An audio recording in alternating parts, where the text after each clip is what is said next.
সময় মতো সঠিক প্রস্তুতির মাধ্যমে জনসচেতনতা তৈরি ও আধুনিক প্রযুক্তির ব্যবহার করা গেলে বড় ধরনের ভূমিকম্পের ক্ষতি ও প্রাণহানি উল্লেখযোগ্যভাবে কমানো সম্ভব।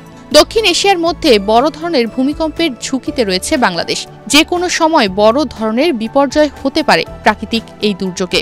এমন বাস্তবতায় ভূমিকম্প নিয়ে সতর্ক না হলে ভবিষ্যতে ভয়াবহ মানবিক বিপর্যয় দেখা দিতে পারে। জেসিএক্স ডেভেলপমেন্ট লিমিটেড আয়োজিত এক সেমিনারে এমন মতামত দিয়েছেন দেশি বিদেশি বিশেষজ্ঞরা। রাজধানীর হোটেল ওয়েস্টিনে শনিবার অনুষ্ঠিত earthquake awareness, safety protocols and emergency preparedness শীর্ষক সেমিনারে বক্তারা এসব মত প্রকাশ করেন। দ্রুত নগরায়ন, জনসংখ্যার ঘনত্ব এবং দুর্বল ভবন কাঠামোর কারণে বড় কোনো ভূমিকম্প ঘটলে বিপর্যয় ভয়াবহ হতে পারে।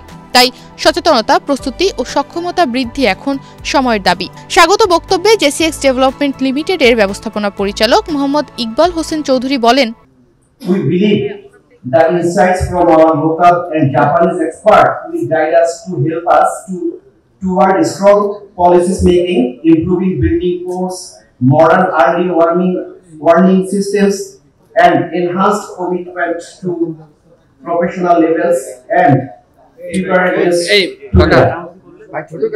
We can nurture a culture of safety, of resilience across the nation. এছাড়া উপস্থিত ছিলেন জাপানের 2 ভূমিকম্প সহনশীল স্থাপত্য বিশেষজ্ঞ এবং সাকো আর্কিটেক্টের ফাউন্ডার মিস্টার কেচিরো সাকো এবং ভেরিটাস জাপানের প্রিন্সিপাল মিস্টার হিসা সুগিয়ামা। তারা জাপানের ভূমিকম্প পরবর্তী অভিজ্ঞতা, নিরাপদ অবকাঠামো নকশা এবং আধুনিক টেকসই নির্মাণমান নিয়ে গুরুত্বপূর্ণ পরামর্শ দেন। তো আপনারা জানেন যে দুর্যোগের ক্ষয়ক্ষতি যদি আমি কমাতে চাই তাহলে জাতিসংঘের একটা ম্যান্ডেট আছে, যে বলা হয়েছে যে সেখানে আর্লি ওয়ার্নিং ফর অলের ক্ষেত্রে বলা হয়েছে যে 4টা পিলার। ফার্স্ট পিলারই যদি আপনি দুর্যোগের ক্ষয়ক্ষতি রোধ করতে চান তাহলে দুর্যোগের নলেজ গেইন করতে হবে, অর্থাৎ আমাকে দুর্যোগে কিভাবে নিজেকে সেভ করব, কিভাবে বাঁচবো সেই বিষয়গুলো আমাকে জানতে হবে, আমার সহকর্মীকে জানতে হবে, আমার প্রতিবেশীকে জানাতে হবে, তাহলে আমরা দুর্যোগের ক্ষয়ক্ষতি নিজেদেরকে সেভ করতে পারবো। বক্তারা বলেন, ভূমিকম্প প্রতিরোধী ভবন নির্মাণ, বিদ্যমান ভবনগুলোর স্ট্রাকচারাল অডিট, কাজের মান কঠোরভাবে তদারকি, জরুরি উদ্ধার সক্ষমতা বৃদ্ধি এবং কার্যকর প্রাথমিক সতর্কবার্তা ব্যবস্থা গড়ে তুলতে হবে। পাশাপাশি নাগরিকদের নিয়মিত ড্রিল, সচেতনতা কার্যক্রম এবং পরিবার ভিত্তিক জরুরি প্রস্তুতির উপর গুরুত্বারোপ করা হয়। ভূমিকম্প হলে আমরা জানি যে বড় ধরনের ভূমিকম্প হলে অনেক ক্ষয়ক্ষতি হবে। এই ক্ষয়ক্ষতি মিনিমাইজ করার জন্য আমরা সব রকমের চেষ্টাই করে যাচ্ছি।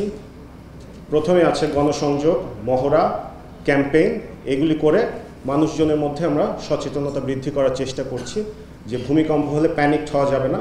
যখনই মানুষজন সচেতন হবে তখনই কিন্তু তারা জানবে ভূমিকম্প হলে তাদের কি করতে হবে এবং সেই অনুযায়ী ব্যবস্থা নেবে। এ সময় উপস্থিত ছিলেন বাজুসের নবনির্বাচিত সভাপতি এনামুল হক দোনল, বিএমইডির পরিচালক মুমিনুল ইসলাম, স্থপতি আরিফুল ইসলাম, স্থপতি রফিক আজম ও স্থপতি মুস্তফা খালিদ পলাশ। অনুষ্ঠানে আরো বক্তব্য রাখেন প্রকৌশলী professor doctor M Shamim Z Basunia, professor doctor Syed Fakhrul Amin, REHAB president Wahiduzzaman, senior vice president Liaquat Ali, রাজুকের প্রধান নগদ পরিকল্পনাবিদ আশরাফুল ইসলাম, ইঞ্জিনিয়ার আব্দুল্লাহ আল হোসেন চৌধুরী রিজভী এবং প্রফেসর ডক্টর রাকিব আহসান। সেমিনারে দেশি বিদেশি ভূমিকম্প বিশেষজ্ঞ, স্থপতি, প্রকৌশলী, রিয়েল এস্টেট উদ্যোক্তা, নীতি নির্ধারক এবং সরকারি বেসরকারি সংস্থার প্রতিনিধিরা অংশ নেন। সরকারি বেসরকারি সব পর্যায়ে সমন্বিত উদ্যোগই পারে একটি ভূমিকম্প সহনশীল বাংলাদেশ গড়ে তুলতে। নিউজ ডেস্ক, বাংলাদেশ প্রতিদিন।